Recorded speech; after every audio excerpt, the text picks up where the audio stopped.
Welcome to another clueless case. The next morning, they were to release Jones, but Nidey arrived like Superman to fetch him. Once the paperwork was done, they were ready to skedaddle, but outside, a horde of reporters surrounded them. Keller rushed in like a movie hero, tackling just as Keller was to ask. Police officers pulled him aside in chaos. Nidey took Jones away hastily. Keller was then brought to the station. The sheriff let him off, considering his dad was a cop too.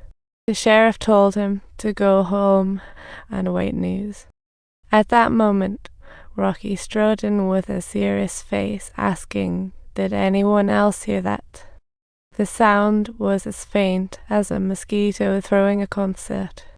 Keller was baffled and asked, "Are you sure he said anything?"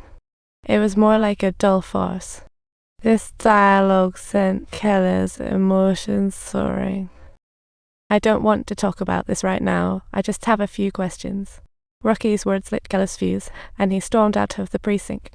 Subsequently, Rocky investigated at Jonas' home, but Jones firmly denied saying that. Nidey agreed, saying she was there, and Jones said nothing. Another uneventful day. Jones had to leave disappointed, while the Keller family was bereaved over their missing daughter. Having Anna at 40 felt like lightning striking with her disappearance. His wife cried daily. Dollar knew they couldn't continue like this. After telling his son to care for Mom, he left determinedly alone. He drove to Jonas' place. At nightfall, Jones appeared, humming a tune while walking his dog like a jolly clown. Upon hearing that tune, Keller was ready for action. The next morning, he stood at Frank's doorstep like a loyal sentinel. He even asked Frank to prepare a fresh outfit, leaving Frank utterly confused. Then they headed to Keller's father's old rundown house, which looked like a haunted mansion. The place was a mess of ruins, as if they were filming a horror flick. The two climbed to the second floor and opened the bathroom door. Surprise! It was Jones. Frank was instantly a bundle of nerves, shocked by Keller's actions. Keller recounted the song he heard last night and what Jones said in the parking lot, but it still didn't convince Frank. In the end, for joy, Frank reluctantly agreed. They restrained Jones and gave him a rough welcome to make him talk. After their hospitality, Jones was blooded and beaten, yet he remained tight-lipped, leaving the two men utterly exasperated. Keller's gears turned, and he whipped out a hammer from his bag, dragging Jones to the wall. The pressure of the sink felt like a talk. Keller urged anxiously, like questioning a riddle master. "Where's my daughter?" He insisted relentlessly, his voice booming like a superhero trying to save the world. Even at this point, Jones stayed silent, leaving both stumped as if time mocked them. That evening, the neighbors gathered in the square spontaneously praying for the two girls, a modern-day requiem. Seeing this, Frank couldn't hold back his tears. Who could bear the anguish of losing a loved one? Rocky also found himself at the scene, observing everything. Just then, he spotted a nervous boy in the crowd, preparing to try. Seeing the boy trying to sneak away, Rocky decisively followed, determined to catch this suspicious little rascal. However, upon arrival, only a barking dog was seen. The boy had disappeared into traffic, leaving Rocky to think, "Who asked you to run in public?" At the moment, the boy leaped down from above and tackled him, then scrambled away, while Rocky decided he wasn't letting this little shadow slip away. When he got to the roadside, the boy had disappeared. Frank then saw the news about last night's incident, thinking, what a surprise. He also saw a composite sketch of the suspect based on Rocky's memory, thinking, this guy is quite the multitasker. As Frank pondered, a dripping sound came outside. Yes, Keller returned. They went back to the abandoned house.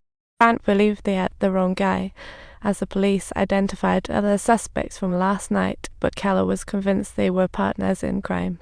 Keller was convinced that Jones' words from the parking lot, "He cried as soon as I left," held crucial significance, and the days ahead were bound to be a thrilling experience. Rocky went to the sheriff's office, reporting Jones' dog was hit on South Street. Jones vanished, but his aunt Nidey didn't tell police, fearing trouble. He asked the sheriff why Jones wasn't being watched, to which the sheriff replied Jones was no longer a suspect and no resources needed to be wasted. Rocky was fuming at this and huffed off after complaining, heading straight to the monitoring room to rewatch the. At that moment, an agent called for him, saying he had a phone call to take. Overcome by curiosity, Rocky dashed off to answer it. The caller, a saleswoman from a clothing store, told Rocky the TV suspect bought kids' clothes weekly, each in a different size. Upon hearing this, Rocky left her his card, told her to call if she spotted the man again, and left. It was the 5th day since the girl went missing. Frank suggested they return after his wife fell asleep, his voice brimming with hope. Just as he got home, he found his wife waiting for him, clearly not in the mood to give him any space. His wife demanded to know what he had been doing, but Frank could only sit silently on the steps. Soon the Keller's doorbell rang, revealing Frank and his wife. Keller quickly knew Lucy was no longer innocent. Thus, he led Lucy to the abandoned house to meet Jones. Lucy cautiously lifted the white cloth covering Jonah's head, and what she saw was a ghastly sight of blood and bruises. Stunned, Lucy untied Jones unnoticed, then showed her daughter his toy, pleading for her whereabouts. But the next second, both men sprang into action, restraining Jones, the grip unforgiving. Keller was determined to find his daughter's whereabouts ASAP, concocting a more brutal plan. He bought tons of planks, crafted them into shapes, and then effectively modified Jones behind the boards. He even rigged the heater to alternate between hot and cold, aiming to break Jones' spirit with this method to achieve his goal. Keller handed the hammer to Frank, but just as he was about to strike, thoughts of his oblivious daughter flashed in his mind, causing him to freeze momentarily. Did you enjoy this story? If you liked this video, please remember to hit that subscribe button so we can continue enjoying more tales together next time.